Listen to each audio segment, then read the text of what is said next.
Bob Goff, and I am here with Steve Inger, the Bard of the Bullring, and we are bringing you Beyond the Bullring, brought to you by B-Dry Roofing and Quincy Raceways. And Sunday night, Steve, we're starting another season of racing. You know, in a lot of ways, it's been a long winter, but in other ways, it's just gone by like that. I think everybody's ready for this.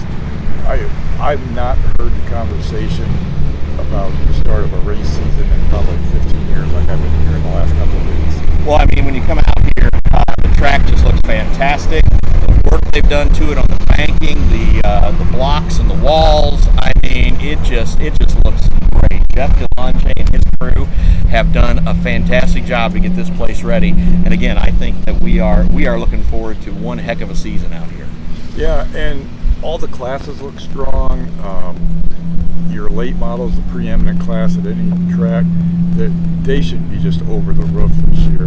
And all the way down, everybody averaged double figures last year, and those numbers should do nothing but grow this season. I really think that all it takes is a little bit of momentum, and I think when you see the enthusiasm that you've been talking about, coupled with all the improvements and everything they've done out here to make this a kind of born again facility, because you and I have spent a lot of time out here. We love this place, but again, as you and I know, as we are no longer spring chickens, sometimes when you get a little older, you need a little TLC, and Jeff and everybody out here has certainly done that.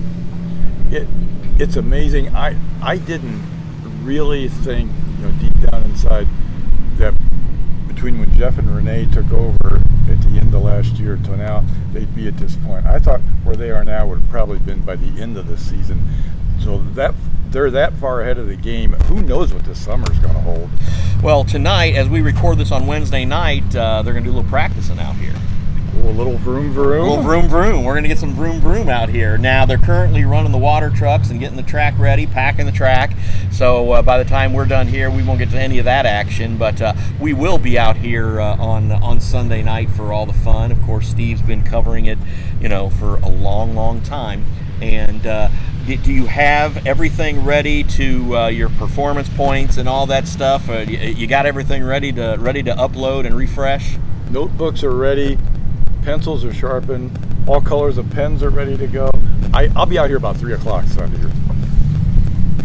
Well, again, I just hope we get dry conditions, because as we all know, the old wives' tale, when it rains on Easter, you get 7 straight. But it sounds like we're going to get the rain maybe Friday, Saturday, so I think we'll be okay for Sunday. And I really hope so, because, again, the weather, I mean, if we had this weather on Sunday, it would be packed just to the gills. Well, a good indication, I think, of what we can expect, not only early this season, but throughout.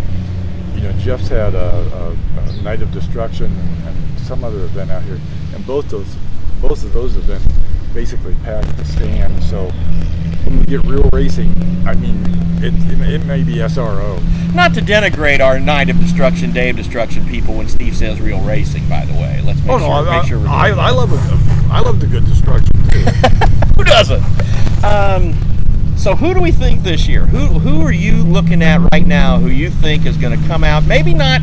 Don't give me an old tried and true, somebody that we see get the checkers every week. Who's somebody that you think is getting ready to have a breakthrough season out here? Well, I've been looking through that the last couple of nights in particular, and in all honesty, each class has about 2 or 3 tried and true veterans. They're going to be tough to unseat. Last year's late model class, you had Jason Perry, Denny Woodworth, and Tommy Elston. That was a 3-ring circus the whole summer, and each class has those top 2 or 3 individuals. It's going to be hard to unseat them. I really don't see a quote-unquote new face breaking through this year. Progress, yes, but as far as really challenging for title, I think we're going to see a lot of the old familiar names. So you don't think any of the young guns are ready yet to unseat the kings of the Bullring yet? Well, a lot of the kings are still relatively young. I mean, your Tanner Klingels, your Austin Becerras, those guys aren't going to go just drop off the face of the earth. Sure. I know she didn't mention Denny Woodworth there, but I'm sure Dan will just let that slide. No, it's great to be back out here. I'm looking forward to coming out here, especially on July 6th when they have the big anniversary celebration. I'm hoping to be involved in some way. I'm looking forward to that. I've worked with Corey Kindhart and Chance Bailey to kind of get them some old pictures and do some stuff like that, because again, this is a special place to me, and I spent 10 years out here racing. Of course, my brother, my family, they raced out here for a big chunk of that, and it's always good to come out here, and I don't make it out here enough, but that's gonna change this year. I really like coming out here today and kind of walking the grounds like we used to and talking to some people, and we've already got a flag man up there just kind of loosening up too, so that's gonna be awesome. I was figuring out, just again within the last couple of days, I started covering this regularly in April of 1999. I've missed 4 Sunday nights since that time. They were all relatively early on because I went back to Ohio for some family stuff. But it's been more than 20 years since I've missed a night of racing. Stroke didn't cost you any nights? No. It's awful out here. Well, anyway, when we come back, we're going to talk to some of the guys out here and see what they're doing to get things ready. Again, you are watching Beyond the Bullring. Tri-State, start your engines and bring your family to Quincy Raceways for the first race of the season. Sponsored by Eaton's Auto and Exhaust. Get close to the action and experience the thrills of racing. April. Welcome back. I am here with Chance Bailey as they get ready for practice night, and the place looks great. I appreciate you, Bob. Thanks for coming out. You guys are doing, you and Jeff and the guys have just done such good work out here. Now, Steve told me something, and Steve doesn't tell me the truth all the time. He said that those bricks are 2,000 pounds each. They're about. Now, I can't tell you that exactly because I'm not necessarily picking them up. You're not an myself, engineer. But we had a mini excavator out here, just one. And we went single-handedly, each one by one, went and laid them around here. And I think to be exact, it's about 496 make up the wall, and then we got another 62 in the infield. So. Well, as we record this on Wednesday night for practice night, and we get ready for Sunday. If we get this weather Sunday night, you're gonna sell a lot of beer, you're gonna sell a lot of popcorn, a lot of track burgers, and it's gonna be a lot of fun. 100%. We got about 100 people out here already on a Wednesday night just to watch practice. So. And I know that you the day of the Night of Destruction stuff was a good night too. Yeah. We had, I think, for the second night in a row, we had almost 4,000 people on the property. So if we can keep those numbers up, I think we'll be sitting in pretty good shape. I think you guys have just done such a fantastic job of really breathing in some life and some energy back. I told Steve, I said, as we all get a little older, sometimes we just need a little TLC, and you guys have certainly given this place some TLC. It definitely needed it.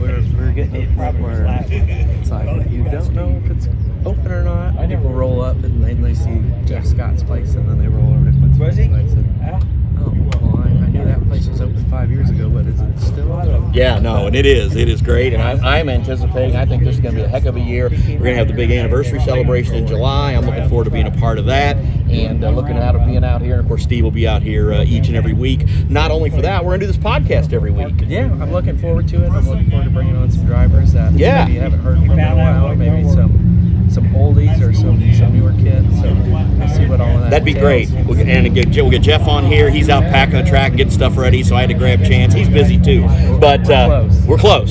So anyway, thanks for stopping by. I appreciate it. I'm looking forward to a great season out here. Sounds good. I appreciate it. All right, that's going to do it for Beyond this week's Beyond the Bullring. We'll see you next week. Get out here Sunday night for some racing.